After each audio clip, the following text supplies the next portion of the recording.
बंसी अपनी पत्नी रज्जो और बेटे राजू के साथ रहा करता था।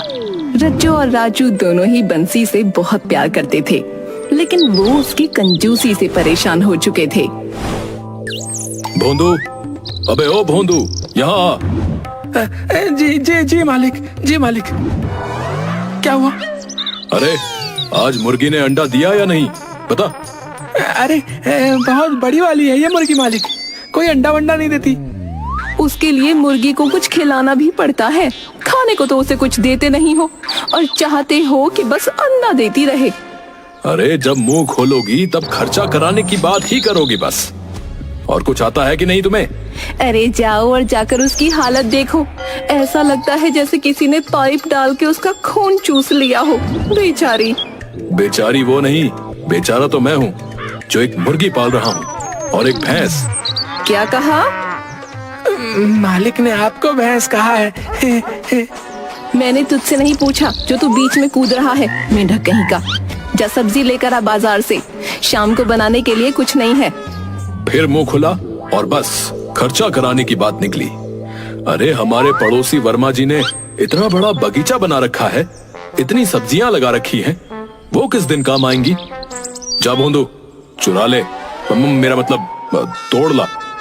ये जो तुम आए दिन उनकी सब्जियां तुड़वाते रहते हो ना, किसी दिन उन्होंने देख लिया तो इसकी हड्डियां तोड़ देंगे। अरे अरे फिक्र मत करिए मालकिन, मैं यूं गया और यूं आया। शाम का समय था और राजू जिम से थका हारा घर आया और रज्जो से बोला, मम्मी जिम से आकर मैं बहुत थक गया, मम्मी थोड़ा दूध दे दो। हाँ बेटा, अभी देती हूँ। दूध? अरे पागल हो गया है क्या? है मुझे लुटवा के मानेगा क्या है? ए जी, कसरत करके वो थक गया है, पी लेने दो ना। नहीं नहीं, कोई जरूरत नहीं है। थक गया है तो आराम करे और घर में जो खाना बना है वो खाए। रज्जो सेठ की बात नहीं मानती और रसोई में जाकर एक गिलास दूध निकाल कर राजू को देती है। अरे रुक जा रज्जो, दूध मत दे। राजू दूध पीने ही वाला होता है, पर सेठ बंसी उससे गिलास छीनने लगता है। रुक जा, रुक जा। अरे भोंदू कहाँ मर गया? पकड़ इसे। अरे ये क्या छीना झपटी मचा रहे हो पापा? छोड़ो पापा। हाय मैं मर गया। अरे अरे सारा दूध खत्म कर देगा ये लड़का। मेरे घर में कपूत पैदा हो गया है। राजू दूध पी जाता है और सेठ बंसी गुस्से में आकर किचन की चीजें उठाकर तोड़ने चलता है। अब मैं कुछ तोड़ कर ही चैन लूंगा। हाँ ए जी, क्या कर रहे हो? ये चम्मच नहीं नहीं, ये महंगा है। ये प्लेट, हाँ नहीं नहीं, ये भी बहुत महंगी है। अरे शांत हो जाओ, ये लो पानी पियो। सेठ वो कांच का गिलास फेंकने ही वाला होता है, लेकिन फिर रुक जाता है। नहीं नहीं, ये तो और भी ज्यादा महंगा है। अरे पापा चिल करो थोड़ा सा पापा, थोड़ा सा दूध ही तो पिया है पापा। हाँ जी, इतना गुस्सा सही नहीं है, कहीं बीमार पड़ गए तो फिर और खर्चा होगा। तुम लोगों ने ये सही नहीं किया। पापा वैसे आपको एक बात बतानी थी पापा। अब क्या? कल मेरा जन्मदिन है पापा और मैं पार्टी करना चाहता हूँ पापा। अभी अभी एक गिलास दूध पीकर बैठा है और अब पार्टी की बात कर रहा है। रज्जो, ये मेरा बेटा नहीं हो सकता। अरे क्या यार पापा, हर समय वही मेलोड्रामा। मुझे इस साल जन्मदिन की पार्टी करनी है तो बस करनी है। मेरे सब दोस्त आएंगे, बहुत मजा आएगा। मजा? पैसे खर्च करने में मजा? रज्जो मैं बता रहा हूँ, दाई ने हमारे साथ कोई घपला किया है। हाँ, ये मेरा बेटा नहीं हो सकता। सेठ एक एक करके पार्टी न करने के कारण बताने लगा, लेकिन राजू की जिद के आगे जब उसकी सारी दलीलें बेकार हो गईं, तो उसने कहा, पार्टी करना मतलब नोटों में आग लगाना। बहुत बहाने हो गए, अब साफ सुनो, पार्टी नहीं होगी। राजू तेजी से अंदर गया और कुछ ही देर में बहुत सारे पैसे लेकर वापस आया। उसने माचिस की तीली निकाली और कहा, देख लो पापा, अगर आपने मुझे पार्टी नहीं करने दी तो मैं सच में इन नोटों में आग लगा दूंगा।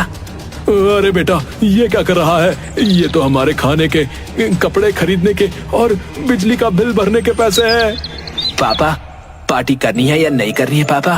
अच्छा ठीक है, तुझे जो करना है कर ले, पार्टी कर ले, पार्टी कर ले, लेकिन ध्यान रखना खर्चा कम करना मेरे बच्चे। ओह यस, थैंक यू पापा।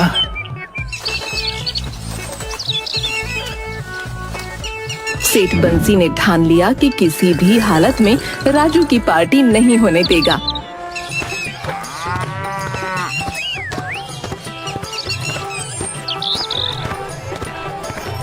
इसलिए वो गांव में निकला और सबसे पहले हलवाई के पास पहुंचा। देखो मेरा बेटा राजू, अगर पार्टी के लिए खाना बनाने के लिए कहे तो साफ मना कर देना। सेठ जी, आपका बेटा और पार्टी? ये तो वही बात हुई जैसे गूंगा बोलने लगे। हंसी मजाक छोड़ो, बस मना कर देना, मैं तुमसे बाद में बात करूंगा। इसके बाद सेठ बंसी केक वाले की दुकान पर पहुंचा। सुनो भाई, अगर मेरा बेटा राजू केक का ऑर्डर देने आए तो मना कर देना। सेठ जी, आपका बेटा और केक?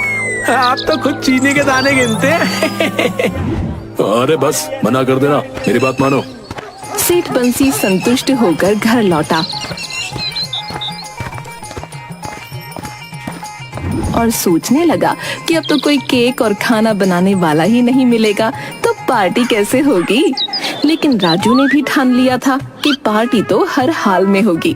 उसने अगले गांव में जाकर हलवाई और केक वाले को बुक कर लिया। पापा सोच रहे हैं कि मुझे रोक लेंगे, लेकिन उन्होंने ये नहीं सोचा कि मैं दूसरे गांव से सब कुछ अरेंज कर सकता हूँ। अरे ये तो मैंने सोचा ही नहीं था, इस लड़के ने तो सच में सब इंतजाम कर लिया। अब सेठ बंसी ने पार्टी को रोकने के लिए एक नई चाल चली। उसने एक नकली पंडित को बुला लिया। सुनो, तुम यहाँ सबको बताओगे कि इस महीने कोई भी उत्सव मनाना अपशगुन होगा, ठीक है? चिंता मत करिए सेठ जी, मैं ऐसा ही करूँगा। नकली पंडित घर में घुसता है। इस महीने कोई भी उत्सव मनाना बहुत बड़ा अपशगुन होगा। ये बहुत ही अशुभ मुहूर्त है। ये पंडित जी कहाँ से आए हैं? मैंने तो इन्हें पहले कभी नहीं देखा। हाँ माँ, ये पंडित जी तो कुछ ज्यादा ही नकली लग रहे हैं। राजू पंडित की नकली दाढ़ी की ओर देखता है और अचानक उसे खींच लेता है। सबकी हंसी छूट जाती है। पापा, ये तो वही नाटकों वाला नकली पंडित है पापा, और आप इसे लेकर आए हैं पार्टी रोकने के लिए पापा। अरे अरे ये क्या कर दिया तुमने? पापा, ये हरकतें बंद करो, वरना मैं सचमुच नोटों में आग लगा दूंगा पापा। सेठ बंसी का चेहरा सफेद पड़ गया। उसने हार मानते हुए पैसा बचाने के लिए एक आखिरी चाल चलने की सोची और पार्टी की पूरी जिम्मेदारी खुद पर लेने का फैसला किया। देखो बेटा, तुम्हारा जन्मदिन है, तुम क्यों जद्दोजहद करोगे? अब सारी जिम्मेदारी मेरी। अच्छा, मैं सब कुछ अरेंज कर दूंगा। हाँ, मैं ही करूंगा सब कुछ अरेंज। हाँ। वाह पापा, आपने तो दिल जीत लिया पापा। सेठ बंसी गांव में घूम घूम कर लोगों को निमंत्रण देने लगा। सब लोग ध्यान से सुनो, राजू की जन्मदिन पार्टी गांव के बाहर वाले मैरिज हॉल में होगी। सब वहीं पर आना। अच्छा? सेठ जी, गांव के बाहर मैरिज हॉल में? आप ठीक तो है ना? अरे वर्मा जी, गांव में सबके बैठने की अच्छी जगह नहीं है, इसलिए बड़े हॉल में रखी है पार्टी। जो अपने घर आए भिखारी से रोटी ले लेता है, वो मैरिज हॉल में बर्थडे मना रहा है। दाल में कुछ तो काला है। अरे भाई, बड़े दिन पर बड़े खर्चे। हाँ, एक दिन तो मैं भी राजा बन ही सकता हूँ ना, है कि नहीं? बोलो। गांव वाले सेठ बंसी के इस बदलते रूप को देखकर हैरान थे, लेकिन खुश भी थे कि उन्हें एक शानदार पार्टी का निमंत्रण मिला है। पापा, आप सच में बदल गए हो पापा। अब मुझे विश्वास हो गया है कि मेरी पार्टी शानदार होगी पापा। अब सब देखेंगे मेरी असली चालाकी। बर्थडे वाले दिन सब लोग सेठ बंसी के बताए हुए मैरिज हॉल में पहुंचते हैं। वहाँ अच्छी खासी भीड़ होती है। सब लोग खाने की खुशबू से खींचे चले आते हैं। अरे वाह, सेठ बंसी ने तो सच में आज दिल खोलकर खर्चा किया भाई। खाना भी शानदार लग रहा है। हाँ, और ये तो देखो, मिठाइयों की भरमार है भाई। तभी एक आदमी सोहन से पूछता है, आप लोग किसकी तरफ से हैं? हम लोग सेठ बंसी की तरफ से। उनके बेटे राजू का जन्मदिन है। सेठ बंसी, ये कौन है? और जन्मदिन? यहाँ तो शादी है। हाँ, यह हमारी बेटी की शादी है और यहाँ कोई सेठ बंसी नहीं है। आसपास के लोग भी ये सुनकर चौंक जाते हैं, लेकिन कुछ तो अभी भी प्लेटें लेकर भाग रहे थे। अरे मिठाई छोड़ दे, पकड़े जाएंगे। अरे अरे इस लड़के ने मुझे धक्का दे दिया। आपने कंजूसी की हद कर दी। अब देखिए मैं क्या करता हूँ। अरे बेटा, मैं तो बस शादी के हंगामे के बाद राजू को बहुत गुस्सा आता है और वो घर लौटता है।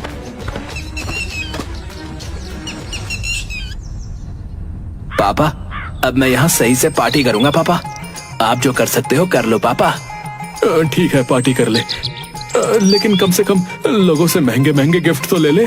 हाँ पापा, गिफ्ट्स लोग लेकर ही आएंगे। पापा, आपकी तरह कंजूस नहीं है वो।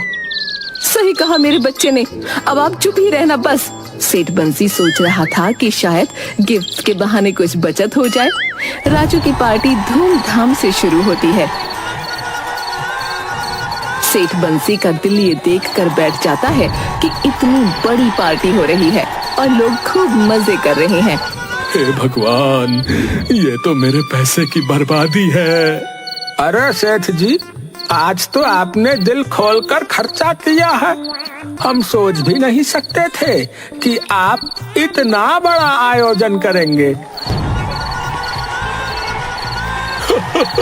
सेठ जी, ये तो मील का पत्थर है। हाँ, आज से आपकी कंजूसी का अंत हो गया। सेठ बंसी के चेहरे पर चिंता की लकीरें थीं, लेकिन तभी वो देखता है कि लोग बड़े बड़े गिफ्ट्स ला रहे हैं।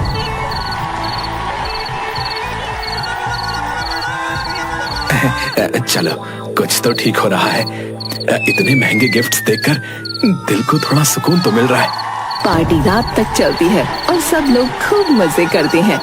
आखिरकार राजू थक कर सो जाता है। अगले दिन सुबह जब राजू उठता है और अपने गिफ्ट्स देखने जाता है, तो वो देखता है कि सारे गिफ्ट्स गायब हैं। मम्मी, मेरे गिफ्ट्स कहाँ गए? मम्मी, अरे ये क्या हुआ? सारे गिफ्ट्स कहाँ गए? अरे बेटा, तुझे पार्टी चाहिए थी तो पार्टी मिल गई। गिफ्ट्स की बात थोड़ी हुई थी। मैंने वो सारे गिफ्ट्स बेचकर सारा खर्चा निकाल लिया। हाँ पापा, आपसे बड़ा कंजूस मैंने आज तक नहीं देखा। पापा, सही कहा बेटे, इनका नाम तो उनमें होना चाहिए। वो क्या कहते हैं, गिनीज। हाँ, Guinness book of world record, सबसे महान कंजूस। सो तो मैं हूँ।